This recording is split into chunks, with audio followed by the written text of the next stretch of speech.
You're here because you want to get right to the important stuff, understand things quickly without getting lost in the weeds. Exactly. And that's what we're doing today. We're taking a deep dive into a really compelling series of events, Mm-hmm. all surrounding Paul, as recorded in Acts chapters 21 through 23. Yeah, and what we've got here essentially are these first-hand style accounts, right? Mm. They detail Paul's journey towards Jerusalem. And all the pressure he's facing. Oh, absolutely. The challenges, the mounting opposition.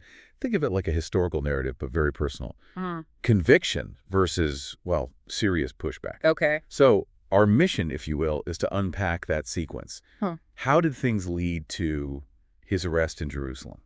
And look at all the different reactions, the plot swirling around him. Right. So Paul's heading to Jerusalem, but it's not like a direct flight. No, not at all. He goes through places like Kuz, Rhodes, Patara. Then he lands in Tyre. And Tyre is where you really feel the mood shift. Yeah. How so? Well, he stays there for 7 days with the disciples. Yeah. And right away, there are these significant warnings. Warnings about Jerusalem. Exactly. It says, through the Spirit, they kept telling Paul, basically, don't go up to Jerusalem. Wow. Through the Spirit. That's heavy. It is. It wasn't just friendly advice, It sounds like this deep spiritual conviction they had. Mm. And it sets up this real tension, doesn't it? Paul feels this call to Jerusalem, but these other believers, sensing danger, are pushing back hard. Yeah. How do you even navigate that? Compete spiritual signals. That's the question, isn't it? You can feel that weight, that concern in how they describe his departure from Tyre. Oh, yeah. It says everyone, men, women, children, walked him out of the city down to the shore. Mm-hmm. Kneeling and praying. Right before saying goodbye. It really paints a picture of this tight-knit community and just how serious they felt this was. It really does. So from Tyre, they head to Ptolemais, just a day there with the believers, Okay. and then on to Caesarea. Now, in Caesarea, they stay with Philip the evangelist. Philip. Wasn't he one of the original 7 chosen in Acts 6? That's the one, known as the evangelist. And here's another layer. We're told his daughters had the gift of prophecy. Okay, so the spiritual atmosphere is still pretty charged. You could say that. And then it gets well dialed up. While they're still in Caesarea, this prophet named Agabus comes down from Judea. Agabus. I remember him. He prophesied a famine earlier in Acts. That's him. And he stages this incredibly dramatic scene. Takes Paul's own belt, His girdle, yeah. binds his own hands and feet with it, and then declares, the owner of this belt, the Jewish leaders in Jerusalem will bind him just like this and hand him over to the Gentiles. Whoa, talk about a visual aid. Super intense. What do you make of that style of prophecy? So physical. It's fascinating, isn't it? Yeah. It's not just words. He's acting out the future. It would have hit everyone there with incredible force. No kidding. It makes you wonder how they process that. Did they see it as like inevitable fate? Or was it a final urgent warning, maybe something you could still avoid? Well, their reaction suggests they took it very seriously. Absolutely. Paul's own companions, the local believers there in Caesarea, everyone starts pleading with him, please don't go to Jerusalem. They're clearly terrified for him, understanding Agabus's prophecy as a dire sign. But Paul, his response is just, wow. Yeah, pretty remarkable. Basically says, what are you doing, weeping and breaking my heart? I'm ready. Not just to be bound, but even to die in Jerusalem for the name of the Lord Jesus. Just unwavering resolve, Mhm. even with this incredibly stark visual warning right in front of him. Yeah. It really shows the strength of his conviction.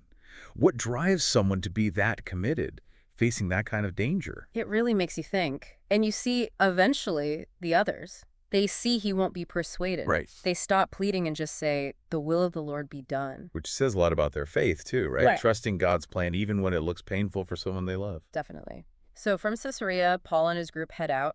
Some disciples from Caesarea go with them, taking them to stay with a guy named Mnason. Mnason of Cyprus, described as an early disciple. An original, yeah. So they finally arrive in Jerusalem, and the text says the believers there welcome them gladly. A brief moment of warmth, perhaps, before things get complicated again. Right, because the very next day, there's this crucial meeting. Paul goes to see James. James, the leader of the Jerusalem church, yeah. All the elders are there too. Clearly a big deal, an official report back. Exactly. Paul lays it all out, gives a detailed account of everything God had been doing among the Gentiles through his ministry. And how did they react? Initially, they praised God, glorified the Lord when they heard it. Seems like a moment of unity, celebrating the mission's success. Right. But then the tone shifts. They need to talk about a very delicate situation there in Jerusalem. Okay, what's the issue? They tell Paul, look, you need to understand something. There are thousands of Jews here who now believe in Jesus. Okay, that sounds like good news. It is, but here's the crucial part. Mhm. They add that all these believers are zealous for the law. Zealous for the law of Moses. What does that signal about the environment Paul just walked into? It signals that for these Jewish believers, accepting Jesus didn't mean abandoning their Jewish identity or practices. They were still deeply committed to the traditions. Which wasn't necessarily a problem in itself. Not necessarily, but it created this really volatile potential, especially regarding anyone seen as undermining those traditions. And that's where Paul comes in. Right, because the elders say they've been informed about you. Basically, rumors are flying. What kind of rumors? Serious ones, that Paul is teaching Jews living outside Judea, among the Gentiles, to forsake Moses. Forsake Moses? How? Specifically, telling them not to circumcise their children and not to follow Jewish customs. Ooh. To a community zealous for the law, that would sound like betrayal. Absolutely. A fundamental attack on their heritage, their covenant with God. So the elders see a storm brewing. They do. They know Paul's arrival, plus these rumors. It's going to cause a stir, a big one. People will gather. Thousands of these zealous believers hearing Paul's in town, knowing these accusations, they'll want to see him, confront him maybe. The potential for a huge, possibly hostile public scene is very real. Okay, so what's their plan? How do they suggest handling this? They propose a strategy. Seems pretty thought out, actually. A way for Paul to publicly show these rumors are false, maybe calm things down. What's the strategy? They point out 4 men among them who have taken a vow, probably a Nazirite vow. Okay, the temporary vow involving purification, not cutting hair, stuff like that. Exactly. It involved a period of consecration, specific rules. And at the end, you'd go to the temple for purification rites, offerings, shaving your head. Right. So the elders suggest join these 4 men, go through the purification rites with them, and crucially, pay their expenses so they can complete their vows and shave their heads. So Paul publicly participates in a respected Jewish ritual, even funds it. Precisely. The idea is this public act will demonstrate clearly that the rumors are bunk, that Paul himself respects and observes the law. It's clever, using a visible religious act to counter the narrative. Did they mention the Gentile believers? They did. They made sure to reiterate the previous agreement from the Jerusalem Council. About abstaining from idol food, blood, strangled things, sexual immorality. Right. They clarified that that still stands for Gentiles, likely reassuring Paul they weren't backtracking on his core mission. Okay. And how does Paul react to this plan? He agrees. Seems he saw the wisdom in it, maybe for the sake of unity, to kill the rumors. So he takes the 4 men. Takes the men, and the very next day, he goes with them into the temple to begin the purification process, signifying, his intention to see it through until the offerings were made. Seems like a genuine attempt at reconciliation, a bridge-building effort. It does. Yeah. But it doesn't quite end the way they hoped. No, things go sideways, don't they? They really do. Just as the 7 days of purification are almost finished, boom, trouble. What happens? It's sparked by some Jews who are visiting from the Roman province of Asia. Asia, like Ephesus, where Paul had spent a lot of time. Exactly. These guys likely knew Paul, maybe opposed his work there. They spot him in the temple courts. And they don't like what they see. Not at all. They immediately stir up the whole crowd, and their accusations are inflammatory. What do they accuse him of? 3 main things: teaching against the Jewish people, teaching against the law of Moses, and teaching against the temple itself. Wow. Hitting all the sacred cows. Pretty much the core of Jewish identity. But then they add the real fire starter. Which is? They claim Paul brought Gentiles into the temple, defiled the holy place. Into the inner courts, where non-Jews were absolutely forbidden to go. That's the accusation. A capital offense in many people's eyes. That's but so. it seems it was based on a false assumption. How so? Well, earlier, these same guys from Asia had seen Paul walking around Jerusalem with Trophimus. Trophimus the Ephesian, one of his Gentile converts. Right, so they just assumed Paul must have brought Trophimus past the barrier, into the sacred area. But there's no actual evidence he did that. The text doesn't say he did. But the accusation was enough.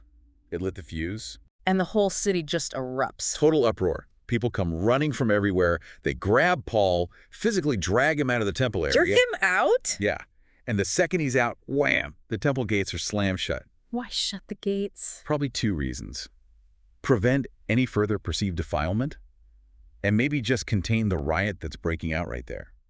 The situation is absolutely explosive. And it gets violent fast. Immediately, the crowd starts beating Paul. The text says they were trying to kill him. Just beat him to death right there. Looks like it.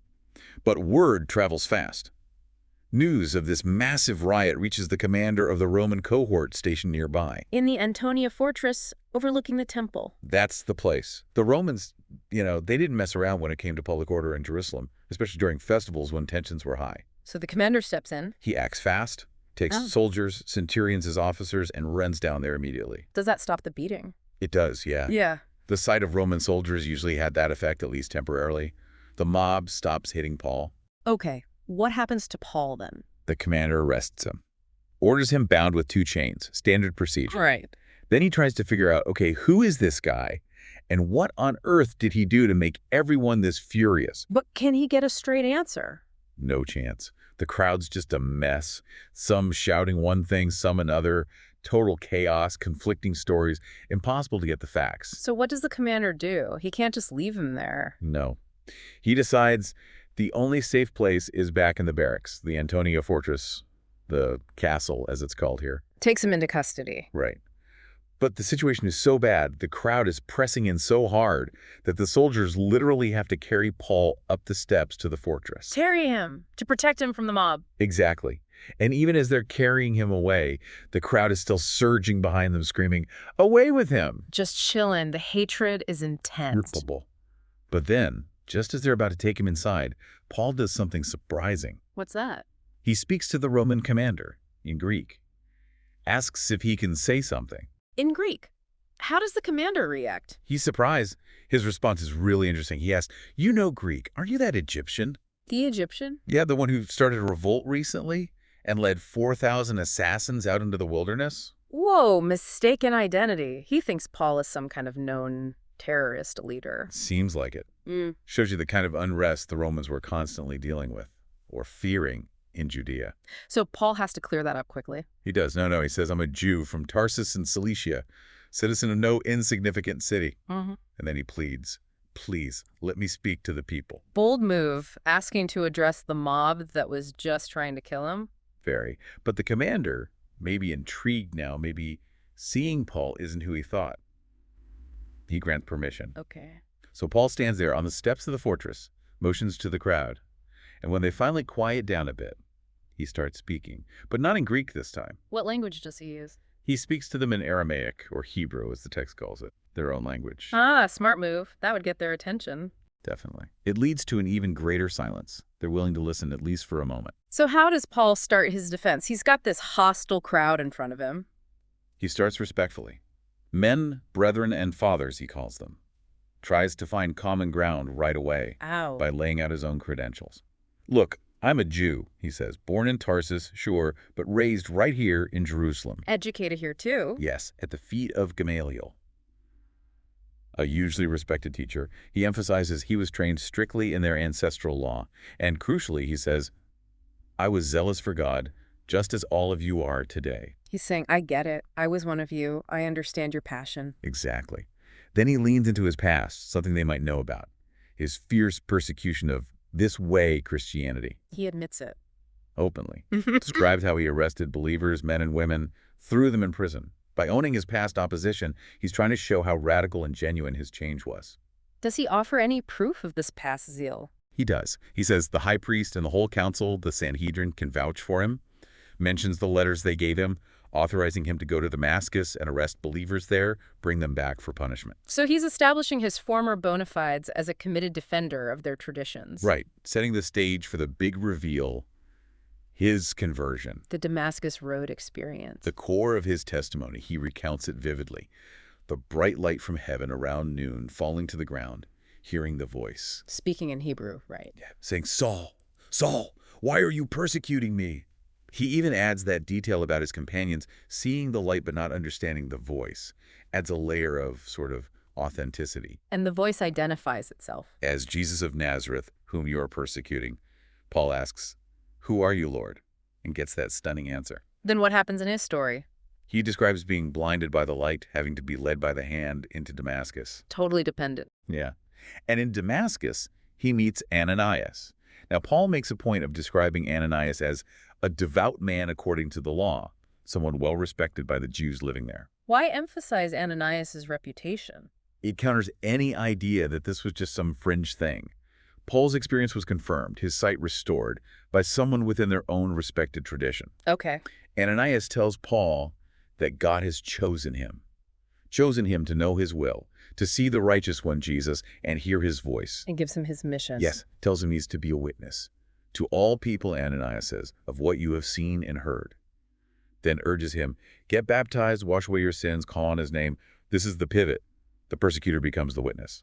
So Paul's laid out his Jewish credentials and his dramatic turnaround. What next? He recounts returning to Jerusalem later and having another key experience. A vision while praying in the temple. A vision in the temple itself. Yes. And in this vision, Jesus tells him point blank, get out of Jerusalem quickly. They won't accept your testimony about me here. Wow. Jesus basically predicts the scene playing out right now. Pretty much. And interestingly, Paul argues back in the vision. Argues with Jesus. Yeah, he says, but Lord, they know me.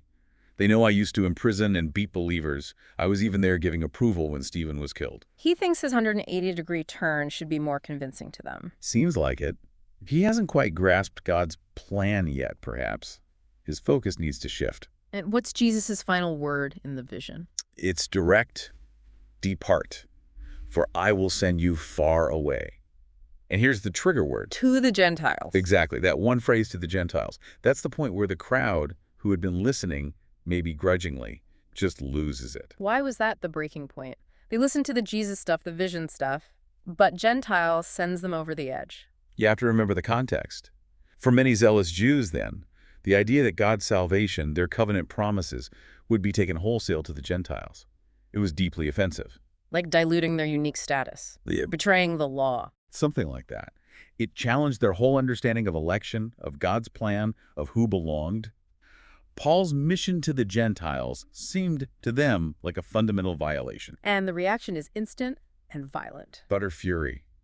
They start shouting, away with such a fellow from the earth, he's not fit to live. Not fit to live, just for saying he was sent to the Gentiles. Yeah, and the scene becomes chaos again. Yelling, throwing off their cloaks, tossing dust into the air. What's with the dust throwing? It was a sign of extreme agitation, contempt, maybe even mourning or judgment. Just pure outrage, rejecting him completely. So the Roman commander sees this. He doesn't understand the Aramaic, but he sees the crowd go from listening to rioting again. Right. He's baffled. He just knows Paul said something that triggered this insane reaction.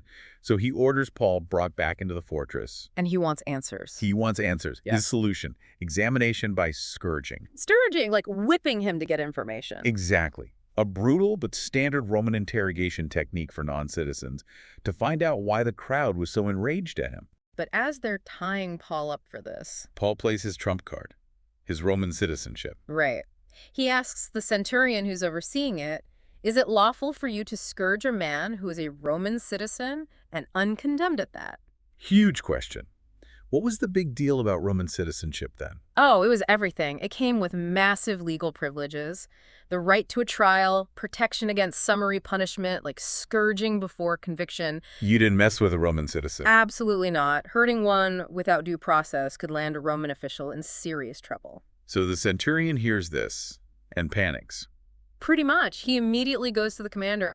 Sir, you might want to know what you're about to do. This man says he's a Roman citizen. The commander must have been concerned. Very. He goes straight to Paul. Tell me, are you really a Roman? Paul confirms, yes, I am. And the commander has a follow-up, doesn't he? Yeah, it's quite revealing. The commander says, it cost me a large sum of money to get my citizenship.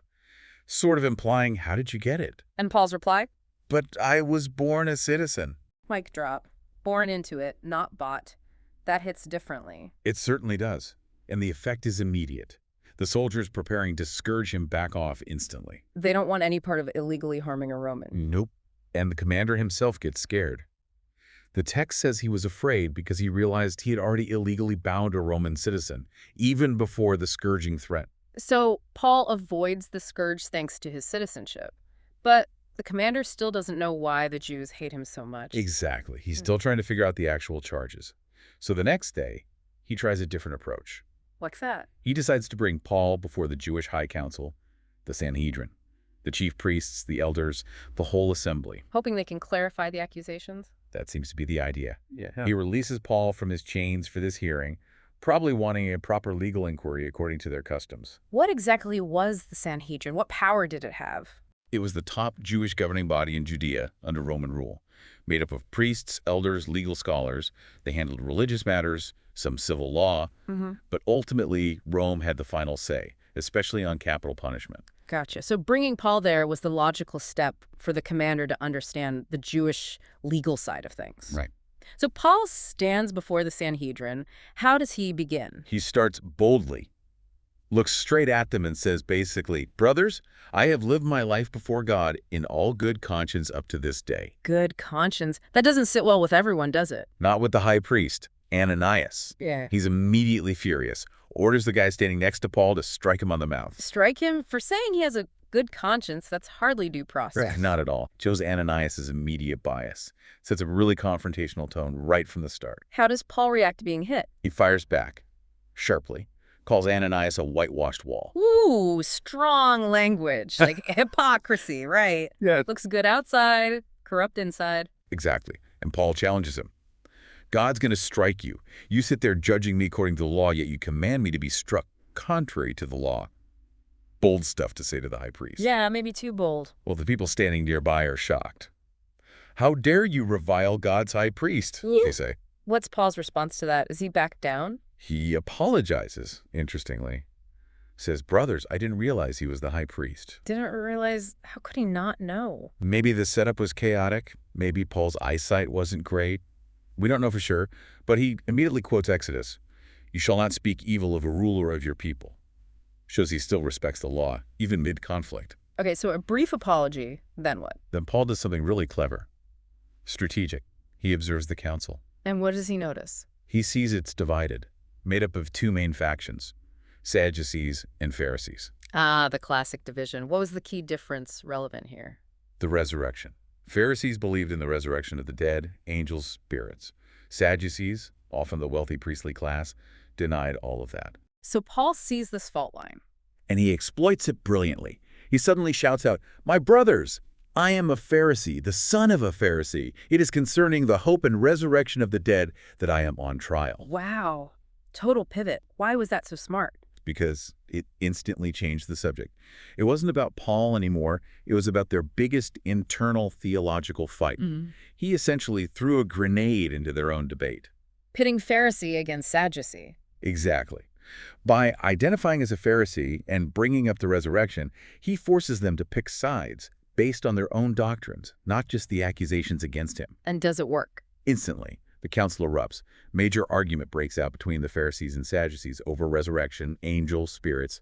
The whole assembly divides right down the middle. The original charges against Paul just get lost in the shuffle. Pretty much. Their own internal beef takes over completely. That's incredible. Does anyone actually defend Paul? Yes. Some of the scribes who are Pharisees actually stand up and argue for him. For him? What do they say? They say, "We find nothing wrong with this man. What if a spirit or an angel actually spoke to him?" Which, of course, the Sadducees would hate. Exactly. So that just pours fuel on the fire. The argument gets even more intense, more chaotic. How bad does it get? It gets so violent, the Roman commander becomes afraid they're literally going to tear Paul apart. The Sanhedrin meeting is turning into another riot. So he has to intervene again. Yes. Orders his soldiers to go down, grab Paul out of the middle of the council, and bring him back to the safety of the fortress. Again. So another attempt to understand the charges, another failure ending in chaos. Yep. The Sanhedrin appearance clarified nothing for the Romans, just showed how divided the Jewish leadership was. What a day. Paul must have been exhausted, maybe discouraged. You'd think so. But that night, something significant happens. What's that? Paul receives a vision. The Lord appears to him. Really? What does the Lord say? Gives him encouragement. Basically, take courage. Just as you have testified about me in Jerusalem, you must also bear witness in Rome. Wow. Rome. That's a huge reassurance, right? A confirmation of his ultimate destination and purpose, despite all this chaos. Absolutely. A vital boost and sense of direction amidst the danger and uncertainty. But the immediate danger isn't gone, is it? Jerusalem is still hostile. Far from gone. The very next day, things take an even darker turn. A conspiracy. A conspiracy against Paul. A deadly one. More than 40 Jewish men band together. 40 men. What do they plan? They bind themselves with a solemn oath, a curse, really, vowing not to eat or drink anything until they've killed Paul. Killed him. That's intense fanaticism. It really shows the depth of the hatred he stirred up. They're willing to starve themselves to death if they fail. So how do they plan to actually do it? Paul's locked up in the Roman fortress. They go to the chief priests and elders with their plan. They tell them about the oath. And the leadership is in on this. They ask the leadership for help. The plan is the Sanhedrin should formally request the Roman commander to bring Paul down to them again, pretending they want to question him more carefully. Under the guise of further investigation. Exactly. But the conspirators' real plan is to set up an ambush along the way and assassinate Paul while he's being transferred. That's sinister. And they involved the religious leaders. Seems like it. A desperate, violent plot. Does the plot succeed? Thankfully, no. It gets discovered. How? Who finds out? Paul's own nephew, his sister's son. Paul's nephew. How does he hear about a secret assassination plot? The text doesn't say exactly how he found out. Maybe he overheard something. But somehow, he learns about the ambush plan. And what does he do? That's dangerous information. He acts bravely, goes straight to the Antonia fortress and gets word to Paul inside. Tells him everything. Wow. Okay, so Paul knows his life is in immediate danger again. What does he do? He thinks fast. Mm-hmm. Calls over one of the Roman centurions. Yeah? Asks the centurion, could you take this young man to the commander? He has something important to tell him. Using the Sisto. Okay. Does the centurion do it? Yes. He takes the nephew to the commander, Claudius Lysias. The nephew gets a private audience. And tells him the whole plot. Lays it all out. The 40-plus conspirators, the oath not to eat or drink, the plan to ambush Paul during a fake Sanhedrin hearing. How does Commander Lysias react to this news? He clearly takes it very seriously, realizes the threat is credible and imminent. He tells the nephew, don't tell anyone you told me this. Keeps it confidential. And then he acts. Immediately, decisively. He knows he has to get Paul out of Jerusalem now. How does he arrange that? Secret. Under cover of night, but with massive force. He orders 2 centurions to get a huge escort ready. How huge? 200 soldiers, 70 horsemen, and 200 spearmen. Wow, nearly 500 troops. Yeah. Just to move one prisoner? Shows how serious he thought the threat was. He wasn't taking any chances. This escort is to take Paul that very night to Caesarea. Caesarea, back down to the coast. Yes, to Felix, the Roman governor. Get him out of Jerusalem's jurisdiction and into the governor's direct control. They even arrange for horses for Paul to ride. So a full military operation. Does Lysias explain this to Governor Felix? He does. He writes a formal letter to accompany Paul. What does the letter say? It basically summarizes the situation. How he rescued Paul from a mob, discovered he was a Roman citizen, couldn't figure out the charges, seemed like Jewish law stuff, nothing worthy of death or imprisonment under Roman law, and crucially, that he learned about this assassination plot. So he justifies sending Paul under heavy guard. Exactly. Says that's why he's sending Paul directly to Felix, and has also told Paul's accusers to present their case before the governor in Caesarea. Okay, so the plan is set. How does the transfer go? It goes smoothly, executed that night. The large group of soldiers takes Paul as far as Antipatris, which is maybe halfway or more to Caesarea. A strategic stopover point. Right. Then, the next day, the infantry likely returns to Jerusalem, and the 70 horsemen continue the journey with Paul, taking him the rest of the way to Caesarea. Faster, more mobile finish. And they arrive safely. They do. They deliver the letter from Lysias to Governor Felix and present Paul to him. What's Felix's initial reaction? He reads the letter, asks Paul which province he's from. Paul says Cilicia. Okay. Felix then says, essentially, all right, I'll hear your case fully when your accusers get here from Jerusalem. So no immediate trial. What happens to Paul in the meantime? Felix orders him to be kept under guard, but probably in relative comfort, in Herod's Praetorium, the governor's headquarters, which would have had holding facilities, safe, secure, awaiting the next stage. So, wow. As we wrap up this deep dive into Acts 21 to 23, what a ride. It really is just an incredible sequence of events packed into these chapters. Yeah, from those initial, heartfelt warnings. Right. Don't go to Jerusalem. To that insane uproar in the temple, all based on a mistake. The false accusation, yeah. Then the whole Roman citizenship reveal, changing everything. Completely stopping the scourging, yeah. The Sanhedrin meeting turning into chaos because Paul cleverly brings up the resurrection. Pitting them against each other. And then this chilling assassination plot, forcing a midnight military escort out of the city. It's nonstop drama. Absolutely. Yeah. And it throws such a spotlight on the tensions in Jerusalem, doesn't it? Yeah. Religious, cultural, political, it's all bubbling right there. And the reactions to Paul are just poles apart. Totally. You've got deep love and concern from fellow believers, spiritual guidance, and then you have this visceral hatred, violence, plots to murder him. It's extreme. It really highlights the challenges those early followers faced, just trying to navigate a world often completely hostile to their message. For sure. And it leaves you thinking about some big themes, you know, like that tension between listening to warnings and following your own conviction, what you believe God is calling you to do. Mm-hmm. And the difficulty of bridging these huge cultural and religious divides. How do you even start? Yeah. And just the raw courage needed to stand firm when you're facing that level of opposition, danger to your actual life. Yeah, it's powerful stuff. Mm-hmm. You think about Paul's choices, the motives of everyone involved, his friends, his enemies, the Roman officials caught in the middle.